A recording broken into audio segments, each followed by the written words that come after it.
બનાસકાંઠામાં ટ્રાફિક નિયમોનું કડક પાલન કરાવવા ડીસામાં વાહન ચેકિંગ અભિયાન હાથ ધરાયું।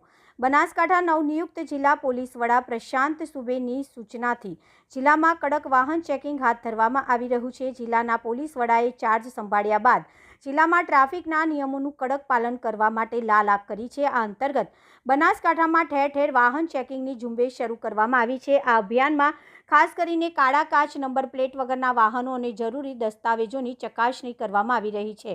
આજે ડીસા હાઈવે પર ગાયત્રી સર્કલ પર ડીવાયએસપી કુણાલસિંહ પરમારની આગેવાની હેઠળ એક ખાસ વાહન ચેકિંગ અભિયાન હાથ ધરવામાં આવ્યું હતું। આ દરમિયાન ઇન્ચાર્જ ડીવાયએસપી ખુદ હાજર રહીને ટ્રાફિક પોલીસ દ્વારા વાહનોનું ચેકિંગ હાથ ધરવામાં આવ્યું હતું, જેમાં દસ્તાવેજોની ચકાસણીનું નિરીક્ષણ કર્યું હતું।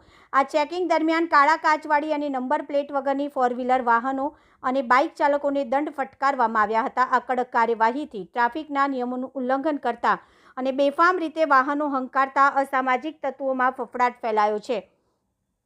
ડીસા શહેરની જનતાએ પોલીસની આ કામગીરીને બિરદાવી હતી। આ સફળ અભિયાનમાં ડીસા ઉત્તર દક્ષિણ પોલીસ અને ડીસા શહેર ટ્રાફિક પોલીસે સહયોગ આપીને પ્રશંસનીય કામગીરી કરી હતી। આ પ્રકારની કડક કાર્યવાહી ભવિષ્યમાં પણ ચાલુ રહેશે તેવી પોલીસ સૂત્રો પાસેથી જાણવા મળી રહ્યું છે, જેથી ટ્રાફિક નિયમોનું પાલન સુનિશ્ચિત થઈ શકે। રિપોર્ટર રાકેશ ઠક્કર।